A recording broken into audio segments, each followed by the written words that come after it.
Good morning students. जो next part है अपने पास में वो आता है प्रोटीन। देखो अपन ने जो पढ़ रहे थे बायोमोलिक्यूल, उसका जो कार्बोहाइड्रेट पोर्शन था वो अपना फिनिश हो चुका था। तो जो नया पोर्शन शुरू होता है या नया पॉइंट है वो अपने पास में है प्रोटीन। देखो प्रोटीन होते क्या है, सबसे पहले इसकी बात करते हैं। तो जैसा ये वर्ड है उसी के आधार पे लिखा जाएगा। प्रोटीन क्या होता है?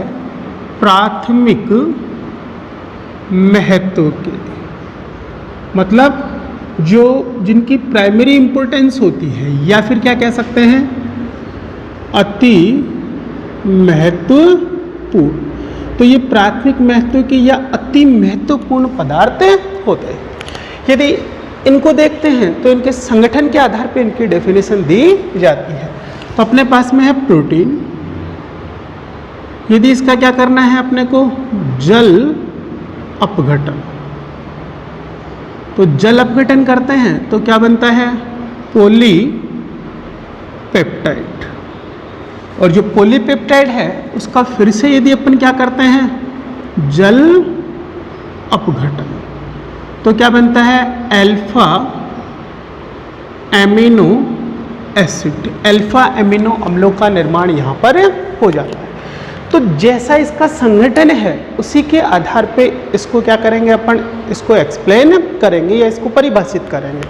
तो ये क्या होते हैं, अल्फा एमिनो अम्लों से बने वे पॉलीपेप्टाइड होते हैं जिनका अणुभार 10,000 से अधिक होता है तथा जो जीवों की वृद्धि, विकास व रख रखाव के लिए आवश्यक होते हैं, प्रोटीन कहलाते हैं। तो देखिए स्टूडेंट्स, प्रोटीन की डेफिनेशन यहाँ पर निकल कर आई है। आपको ये ध्यान रखना है कि इसका संगठन किस प्रकार का होता है। तो प्रोटीन है, यदि इसका जल अपघटन कर रहे हैं तो क्या बनता है अपने पास में पॉलीपेप्टाइड बनता है। और उसको यदि वापस जल अपघटित कर दिया जाता है तो जो इकाइयाँ प्राप्त होती हैं वो होती हैं अल्फा एमिनो अम्लों की। तो क्या प्राप्त होती है, अल्फा एमिनो अम्लों की इकाइयाँ यहाँ पर अपने को प्राप्त हो जाती हैं। अब अपने को डेफिनेशन देनी है तो यहीं से उठाते हैं। तो ये क्या होते हैं, अल्फा एमिनो अम्लों से बने वे पॉलीपेप्टाइड होते हैं जिनका अणुभार 10,000 से अधिक होता है तथा जो जीवों की वृद्धि विकास व रखरखाव के लिए आवश्यक होते हैं। क्या कहलाते हैं, प्रोटीन कहलाते हैं। अब इसका वर्गीकरण यदि देखते हैं,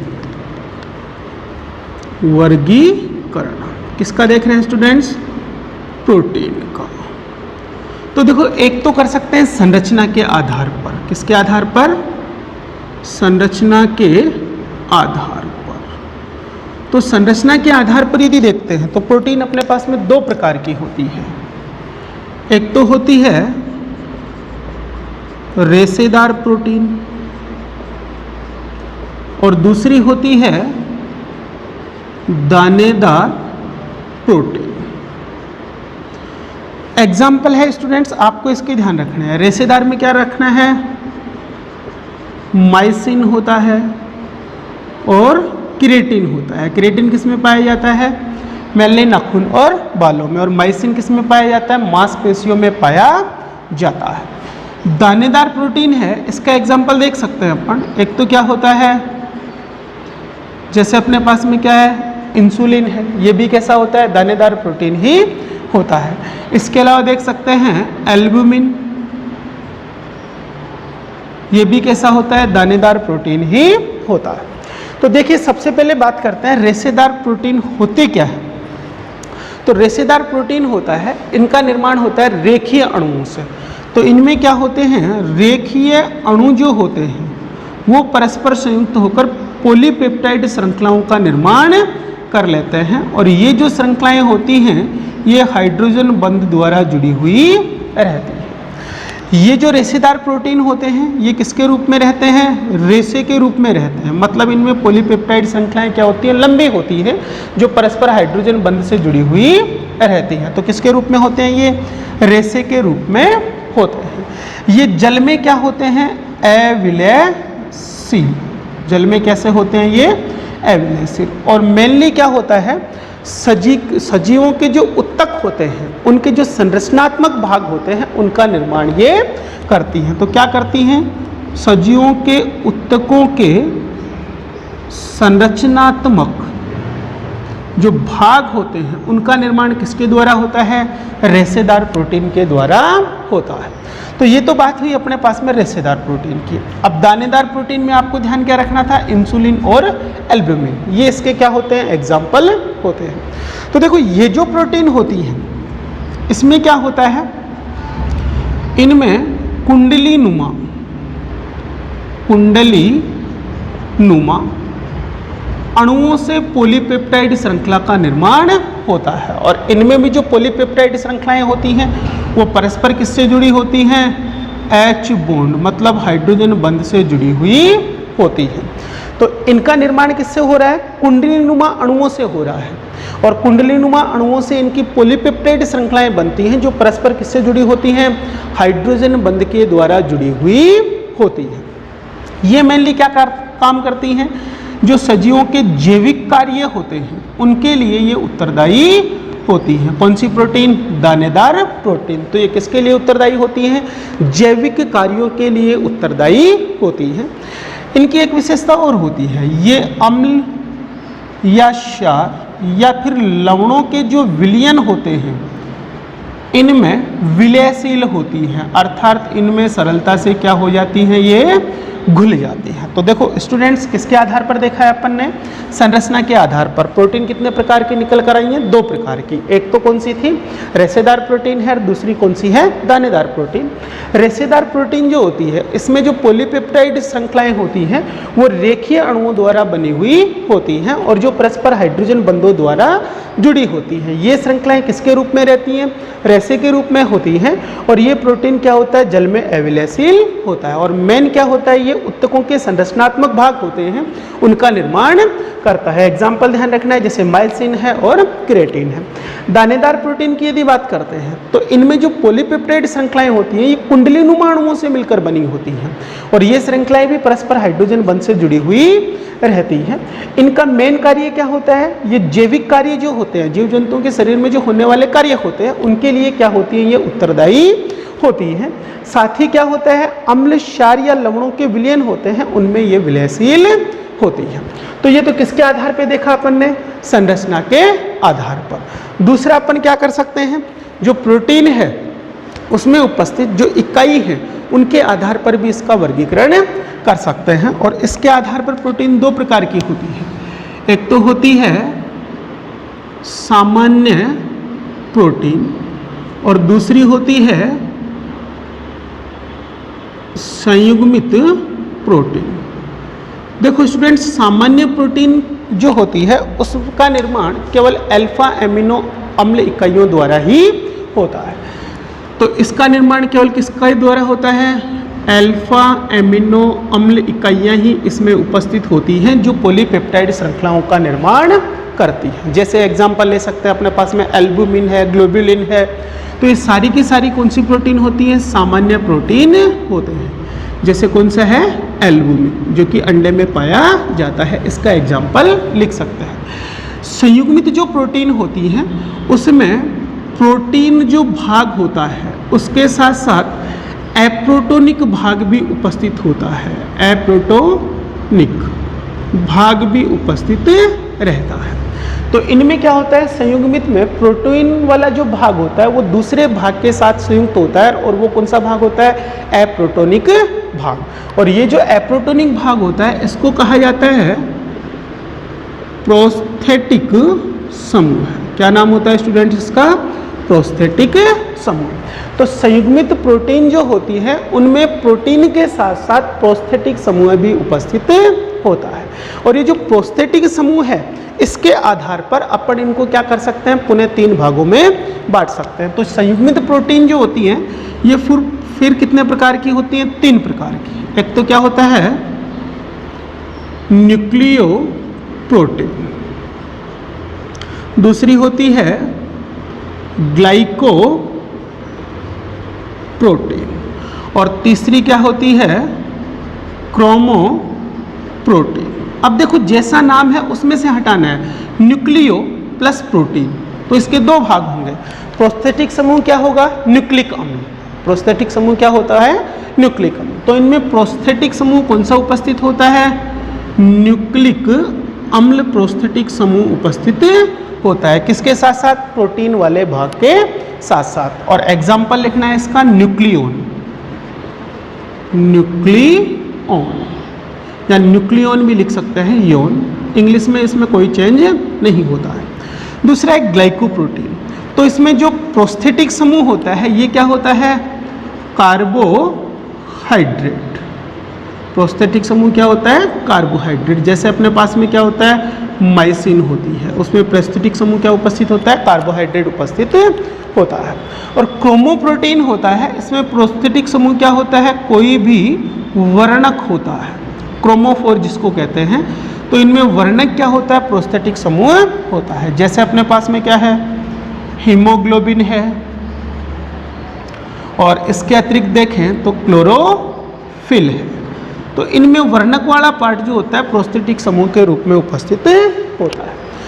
तो जो प्रोटीन है उसमें उपस्थित इकाई के आधार पर देख रहे हैं, तो सामान्य प्रोटीन इसमें केवल अल्फा एमिनो अम्ल इकाइयाँ उपस्थित होती हैं जो पॉलीपेप्टाइड श्रृंखलाओं का निर्माण करती हैं। एग्जाम्पल है जैसे अपने पास में एल्ब्यूमिन है, तो ये क्या होता है? एक तरह से अल्फा एमिनो अम्ल इकाइयाँ ही इसमें उपस्थित होती हैं और ये सामान्य प्रोटीन होता है।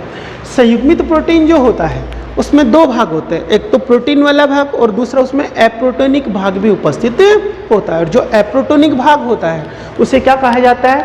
प्रोस्थेटिक समूह कहा जाता है। तो इनमें क्या होता है? प्रोटीन वाले भाग के साथ साथ प्रोस्थेटिक समूह भी उपस्थित होता है।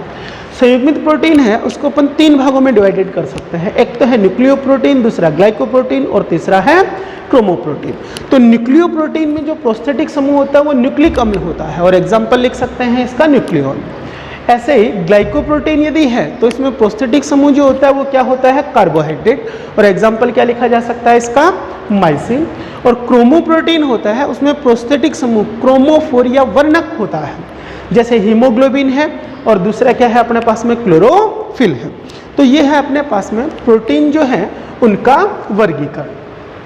तो अब स्टूडेंट्स यहाँ पर अपन ने क्या देखा था कि जो अपने पास में प्रोटीन है उसकी जो संगठक इकाई थी वो क्या थी? Amino acids. संगठक इकाई क्या थी? Amino acids. तो सबसे पहले देखते हैं हम एमिनो एसिड्स को कि एमिनो अम्ल होते क्या है। तो देखो स्टूडेंट्स, एमिनो अम्ल ऐसे कार्बनिक यौगिक होते हैं जिनमें NH2 और COOH दोनों समूह उपस्थित होते हैं। तो क्या होता है अपने पास में? अल्फा एमिनो एसिड मेनली यही क्या करते हैं? प्रोटीन का निर्माण करते हैं। तो इनको देखते हैं।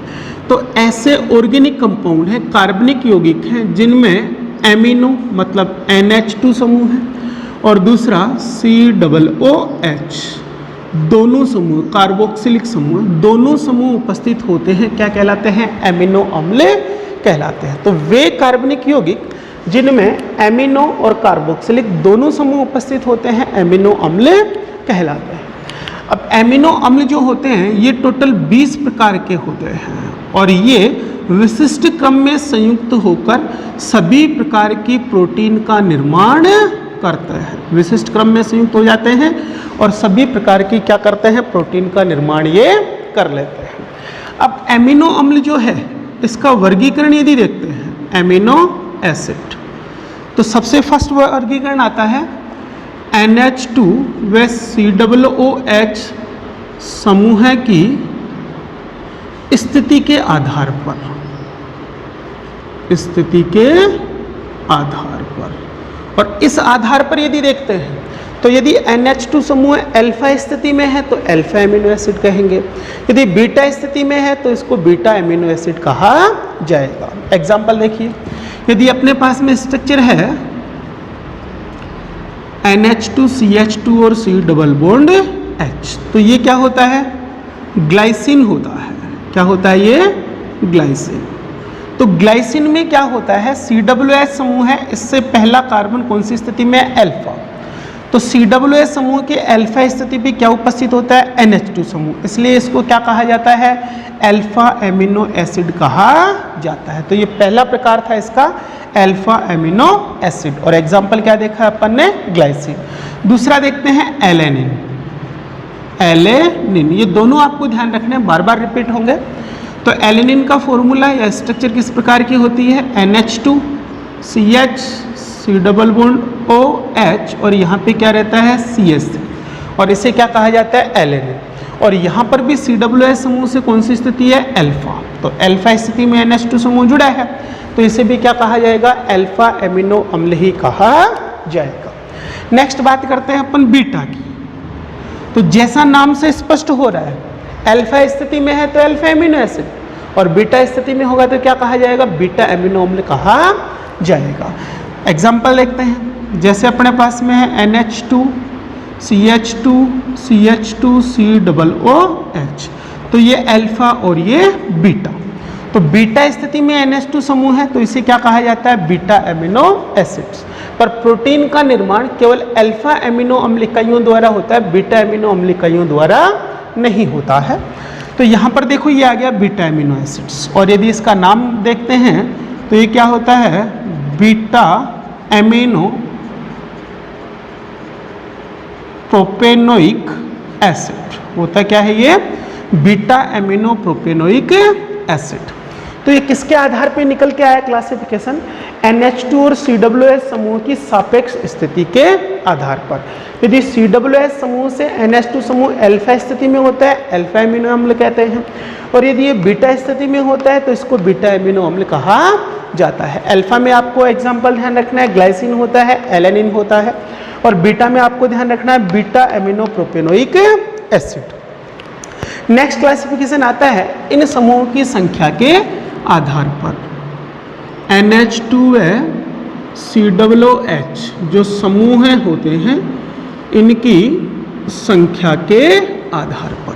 देखो, इस आधार पर एमिनो अम्ल को पुनः अपन 3 भागों में वर्गीकृत कर सकते हैं। एक होता है उदासीन, दूसरा होता है अम्लीय, और तीसरा होता है क्षारीय। तो सबसे पहले देखते हैं, फर्स्ट पार्ट है इसका उदासीन एमिनो अम्ल। तो देखो, उदासीन एमिनो अम्ल वे एमिनो अम्ल होते हैं जिनमें NH2 समूह की संख्या किसके बराबर होती है? COOH समूह की संख्या के बराबर होती है, क्योंकि NH2 क्षारीय समूह है और COOH समूह कैसा होता है? अम्लीय। तो जब अम्ल और क्षार की संख्या बराबर है तो अम्ल कैसा हो जाएगा? उदासीन। तो इस स्थिति में क्या कहा जाएगा? इनको उदासीन एमिनो अम्ल कहा जाएगा। इसके एग्जाम्पल यही लिख सकते हैं अपन, ग्लाइसिन है और एलेनिन है। देखो, COOH एक, NH2 एक, COOH और NH2 एक। तो क्या लिखा जा सकता है एग्जाम्पल में? ग्लाइसिन लिख सकते हैं और एलेनिन लिख सकते हैं, ये इसके एग्जाम्पल होते हैं। दूसरा देखते हैं अम्लीय। अम्लीय देख लो पहले, अम्लीय एमिनो अम्ल। अब नाम से स्पष्ट है अम्लीय है, तो अम्लीय कब होगा? जब COOH समूह की संख्या NH2 से अधिक होती है। तो इन एमिनो अम्लों में क्या होगा? COOH समूह की संख्या अधिक होगी, किसकी अपेक्षा में? NH2 समूह की संख्या की अपेक्षा में। इस स्थिति में क्या कहा जाएगा? इनको अम्लीय एमिनो अम्ल। एग्जाम्पल देख सकते हैं इसका, जैसे अपने पास में है CH2 CH NH2 और COOH, इसको क्या कहा जाता है? Amino aspartic acid. तो ये जो एमिनो अम्ल था, एमिनो एस्पार्टिक अम्ल, इसमें COOH समूह कितने हैं? 2, जबकि NH2 समूह कितना है? 1। इसलिए इसकी प्रवृत्ति कैसी होती है? अम्लीय। और क्या कहा जाएगा इसको? अम्लीय एमिनो अम्ल। नेक्स्ट बात करते हैं, तो अपने पास में आता है क्षारीय एमिनो अम्ल। क्षारीय एमिनो अम्ल। और देखो, क्षारीय एमिनो अम्ल में क्या होना चाहिए? NH2 समूह ज़्यादा होना चाहिए, तभी क्षारीय प्रवृत्ति होगी उसकी। तो उस स्थिति में क्या होगा? NH2 is greater than COOH, मतलब NH2 समूह की संख्या COOH समूह की संख्या से अधिक होती है, तो अम्ल की प्रवृत्ति कैसी हो जाती है? अमीनो अम्ल की प्रवृत्ति क्षारीय, और उसे क्या कहा जाएगा? क्षारीय अमीनो अम्ल कहा जाएगा। तो यहाँ पर अपन देखेंगे अब किसको? क्षारीय अमीनो अम्ल के एग्जाम्पल को। तो देखो क्षारीय अमीनो अम्ल का जो एग्जाम्पल है इसमें क्या होगा? NH2 समूह आपको ज़्यादा करना है। तो एग्जाम्पल देखिए, NH2 CH2 whole 4 CH NH2 और COOH, ये इसका एग्जाम्पल है। और ये क्या होता है? लाइसिन होता है। तो इसमें क्या होता है? NH2 है 1 और 1 2, जबकि COOH कितना है? COOH कितना है? 1। तो इसे क्या कहा जाएगा स्टूडेंट्स? क्षारीय अमीनो अम्ल। तो आपको इनके एग्जाम्पल ध्यान रखना जरूरी है, और जो मैं बार बार एग्जाम्पल रिपीट कर रहा हूँ, ग्लाइसिन है, एलेनिन है, इसके अलावा लिख रहे हैं लाइसिन है। तो ये एग्जाम्पल आपको इसलिए भी ध्यान रखना है कि कई बार पूछता है 2 आवश्यक और 2 अनावश्यक अमीनो अम्लों के उदाहरण लिखिए। तो इसके आगे जो एग्जाम्पल आता है अमीनो अम्लों का वर्गीकरण, वो आता है अपने पास में क्या? आवश्यक व अनावश्यक अमीनो अम्ल। तो देखिए स्टूडेंट्स, इसमें ये पूछता है आवश्यक व अनावश्यक अमीनो अम्लों को उदाहरण सहित समझाइए। क्वेश्चन क्या पूछा जाता है? आवश्यक व अनावश्यक अमीनो अम्लों को उदाहरण सहित समझाइए। तो अनावश्यक में ग्लाइसिन, एलेनिन, आपको 2 एग्जाम्पल ध्यान रखने हैं। बाकी आवश्यक अमीनो अम्ल कई बार पूछ लेता है कि सभी 10 प्रकार के आवश्यक अमीनो अम्लों के नाम लिखिए, तो वो आपको ध्यान रखना है। तो देखो आवश्यक वे होते हैं जिनका निर्माण शरीर में स्वतः नहीं होता है, निर्माण शरीर में स्वतः नहीं होता है, तथा जिन्हें भोजन के साथ बाहर से लेने की आवश्यकता होती है, आवश्यक अमीनो अम्ल कहलाते हैं। जबकि अनावश्यक अमीनो अम्ल वे होते हैं जिनका निर्माण शरीर में स्वतः हो जाता है, अर्थात जिन्हें भोजन के साथ बाहर से लेने की आवश्यकता नहीं होती है, वो क्या कहलाते हैं? अनावश्यक अमीनो अम्ल। बुक में पूरे नाम दे रखे हैं, पर 2 आपको ध्यान रखने ही रखने हैं, क्योंकि बार बार मैं यहाँ पे काम में ले रहा हूँ ग्लाइसिन और एलेनिन। तो अनावश्यक अमीनो अम्ल देखते हैं तो ये भी 10 प्रकार के होते हैं, और आवश्यक अमीनो अम्ल देखते हैं तो ये भी 10 प्रकार के होते हैं। और आवश्यक अमीनो अम्लों के नाम आपको टोटली ध्यान रखने हैं। एक सिंपल सा क्या है, इसकी एक ट्रिक है, TV मिल पाथ, इससे इसको ध्यान रखा जाता है। ट्री, इसको कहते हैं tryptophan, V valine, M methionine. ये ट्रिप्टोफैन, वैलिन, मेथिओनिन, इसको कहते हैं अपन आइसोल्यूसिन, इसको कहते हैं अपन लाइसिन, इसको कहते हैं ल्यूसिन। ये होता है अपने पास में फेनिल एलेनिन, ये होता है आर्जिनिन, ये होता है थ्रियोनिन, और ये होता है हिस्टिडीन। ये नाम सारे के सारे आपकी बुक में लिखे होते हैं। तो किससे याद करते हैं इसको?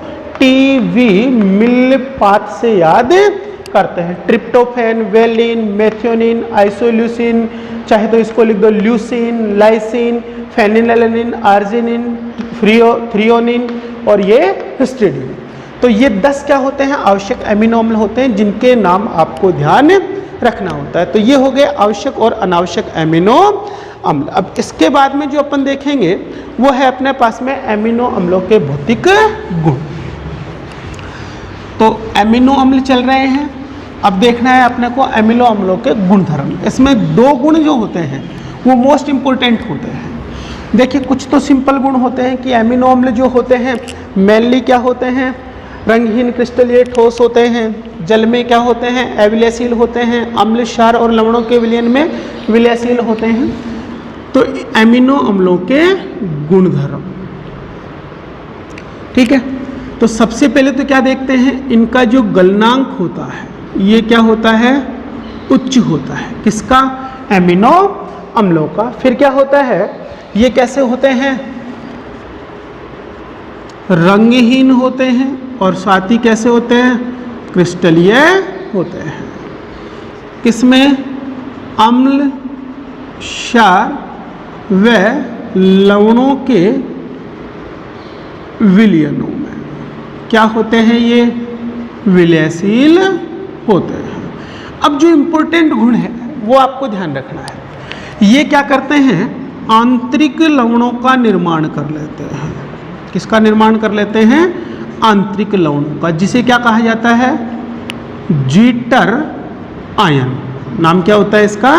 ज्विटर आयन या एम्फोलाइट आयन कहा जाता है। तो देखो होता कैसे है? H2N, अपन ने लिख दिया CH2 और COOH। ये छोटा है, चाहे तो कोई बड़ा एग्जाम्पल उठा सकते हैं अपन, जैसे H2N CH2 whole 4 CH NH2 और COOH। तो यहाँ पर क्या होगा? ये COOH वाला H है, ये यहाँ से हट जाएगा क्योंकि ऑक्सीजन की वितीर्णता अधिक है, तो ये बंद क्या होगा? O और H। तो पेयर कौन ले लेगा? O। तो इस पे तो नेगेटिव चार्ज आएगा, H पॉजिटिव यहाँ से निकलेगा और उसके पास में नाइट्रोजन के पास में पेयर है तो उसको ये ले लेगा। तो इस स्थिति में क्या बनेगा? इसकी स्ट्रक्चर को समझना। H2N CH2 और क्या लिख दिया अपन ने? होल 4। इधर क्या है? CH। ये बन जाएगा NH3 पॉजिटिव क्योंकि इसने पेयर दे दिया, और इधर बन जाएगा COO नेगेटिव। तो एक आंतरिक लवण बन गया जिसमें क्षारीय समूह पे पॉजिटिव आ गया और अम्लीय समूह पे नेगेटिव। इसे क्या कहा जाता है? ज्विटर आयन कहा जाता है। तो एमिनो अम्लों का एक विशिष्ट गुण होता है कि ये आंतरिक लवणों का निर्माण कर लेते हैं, जिन्हें ज्विटर आयन या एम्फोलाइट आयन भी इनको कहते हैं। दूसरा होता है इनका समविभव बिंदु होता है। इंपॉर्टेंट गुण है ये भी। क्या होता है? समविभव बिंदु। देखो समविभव बिंदु क्या होता है, इसको समझो ऐसे। कोई भी जो अपने पास में एमिनो एसिड्स है उसकी वह पीएच जिस पर विद्युत विभव आरोपित करने पर भी ये किसी भी इलेक्ट्रोड की ओर गमन नहीं करता है, क्या कहलाता है? समविभव बिंदु। और ये सभी एमिनो अम्ल के लिए क्या होता है? अलग अलग होता है। तो समविभव बिंदु क्या होता है? किसी भी अम्ल के लिए वह पीएच जिस पर विद्युत विभव आरोपित करने पर भी जो एमिनो अम्ल है वो किसी भी इलेक्ट्रोड की ओर विस्थापित नहीं होता है या गति नहीं करता है, क्या कहलाता है? समविभव बिंदु कहलाता है। और ये जो समविभव बिंदु होता है ये सभी एमिनो अम्ल के लिए क्या होते हैं? अलग अलग होते हैं। अब जो समविभव बिंदु होता है उसकी एक विशिष्ट क्वालिटी होती है। क्या होती है? इस पर जो गुण होते हैं, जैसे अपने पास में क्या है? परासरण दाब है, विलयता है, शांता है। इन सबके मान यहाँ पर क्या होते हैं? न्यूनतम होते हैं। किसी भी एमिनो अम्ल के लिए समविभव बिंदु पर ये जो अणुसंख्या गुण या सामान्य गुण होते हैं इसके मान क्या होते हैं? न्यूनतम होते हैं। तो इसका परासरण दाब हुआ, विलयता हुई, शांता हुआ, इन सबके मान यहाँ पर क्या रहते हैं? न्यूनतम रहते हैं। तो ये बात हुई अपने पास में एमिनो अम्लों की। देखो एमिनो अम्ल थे, NH2 COOH दोनों समूह थे। यदि स्थिति के आधार पे देखा था तो अल्फा और बीटा था, यदि संख्या के आधार पे देखा था तो उदासीन था, अम्लीय था, और कौन सा था अपने पास में? क्षारीय था। उसके बाद में अपन ने क्या देखे हैं? इनके गुण देखे हैं। गुण में क्या ध्यान रखना है कि इनके गलनांक सामान्य क्या होते हैं? उच्च होते हैं। क्या होते हैं? ये रंगहीन क्रिस्टलीय ठोस होते हैं। अम्ल, क्षार और लवणों में विलयशील होते हैं। पर दो इंपॉर्टेंट गुण थे कि एमिनो अम्ल क्या होते हैं? आंतरिक लवणों का निर्माण कर लेते हैं जिन्हें ज्विटर आयन या एम्फोलाइट आयन कहते हैं। क्यों? क्योंकि COOH समूह H पॉजिटिव देता है और NH2 समूह क्षारीय प्रवृत्ति का होने के कारण H पॉजिटिव लेता है। तो ये आंतरिक लवण बनता है जिसे ज्विटर आयन कहा जाता है। नेक्स्ट क्या आ रहा है अपने पास में? जो समविभव बिंदु होता है, मतलब प्रत्येक एमिनो अम्ल का एक समविभव बिंदु होता है, और एमिनो अम्लों के समविभव बिंदु अलग अलग के क्या होते हैं? अलग अलग होते हैं। ये होता क्या है? किसी भी एमिनो अम्ल के लिए वह पीएच जिस पर विद्युत विभव आरोपित करने पर भी जो एमिनो अम्ल होता है वो किसी भी इलेक्ट्रोड की ओर गमन नहीं करता, और इस स्थिति को क्या कहते हैं? समविभव बिंदु। तो ये ऐसी पीएच होती है जिस पर क्या होता है, विद्युत प्रभाव इन पर लागू नहीं होता, और इस स्थिति में इनके जो सामान्य गुण होते हैं इनके मान न्यूनतम रहते हैं। अब आता है अपने पास में, देखो एमिनो अम्ल है उससे बनता है पॉलीपेप्टाइड। तो देखो पॉलीपेप्टाइड कैसे बनता है, पॉलीपेप्टाइड,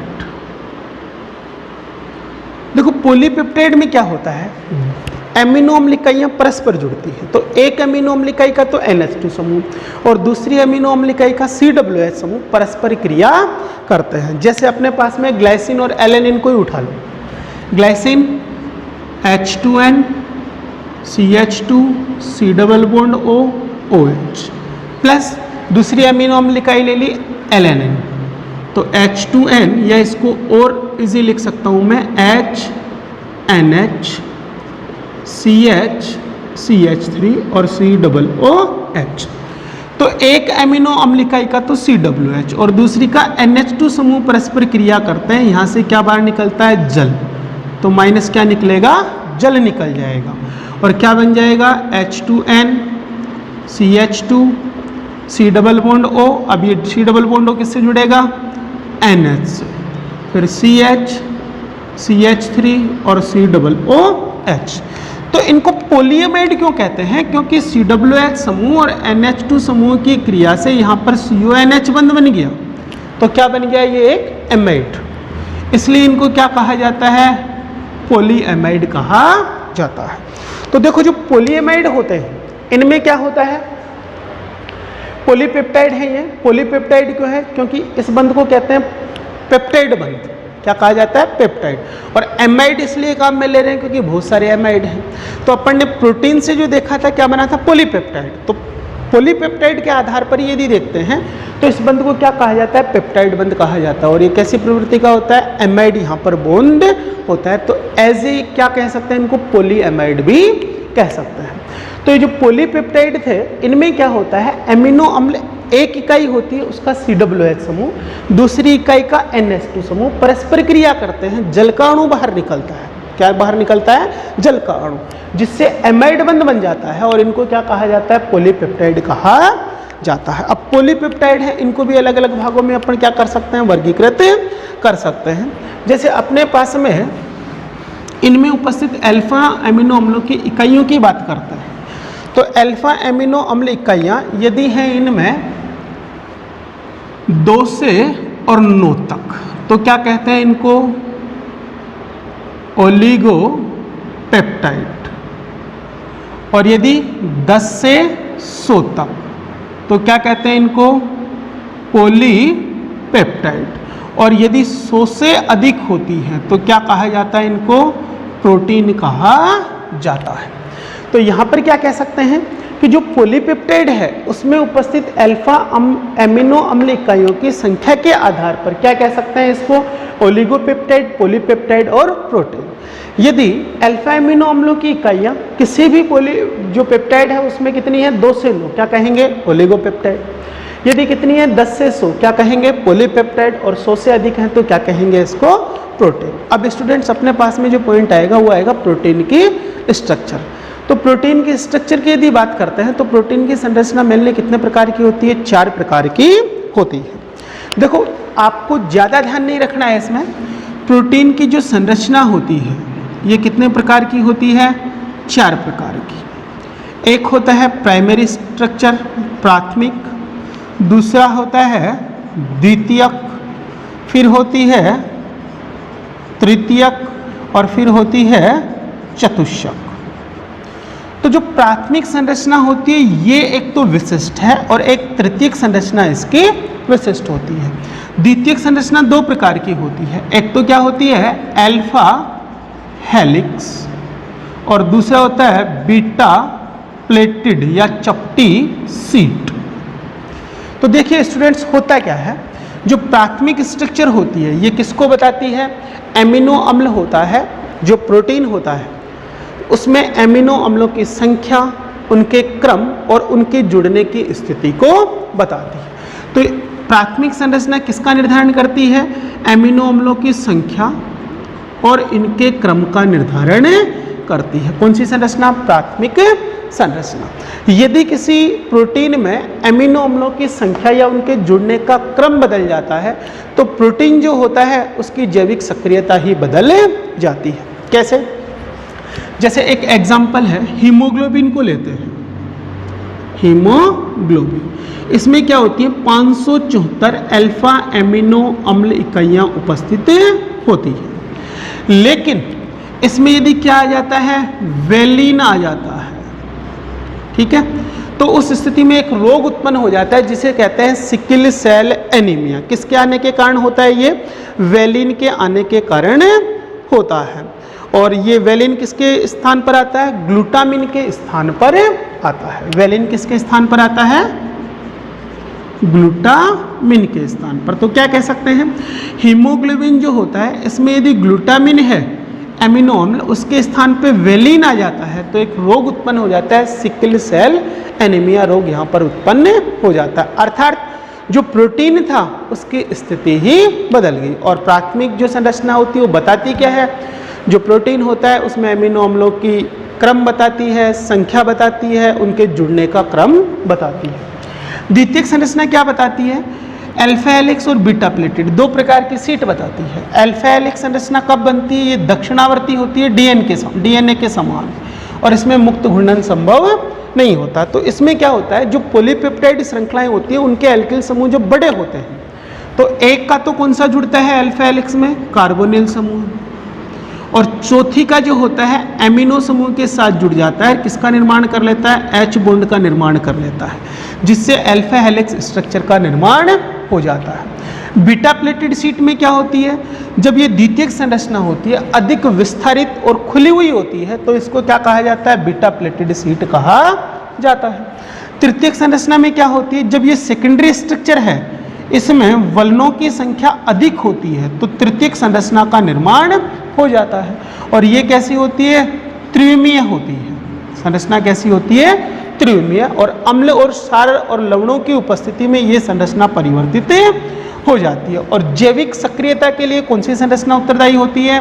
तृतीयक संरचना इसकी उत्तरदायी रहती है। फिर आता है चतुष्क संरचना। और चतुष्क संरचना में क्या होता है? यदि तृतीयक संरचना में वलनों की संख्या और अधिक हो जाती है या पॉलीपेप्टाइड श्रृंखलों की संख्या और अधिक हो जाती है तो ये उलझे हुए धागे के समान प्रतीत होते हैं। इन्हें क्या कहा जाता है? प्रोटीन की चतुष्क संरचना कहा जाता है। तो आपको इंपॉर्टेंट कौन सी ध्यान रखनी थी? प्राथमिक, द्वितीयक और तृतीयक। चतुष्क संरचना का कोई रोल नहीं होता है।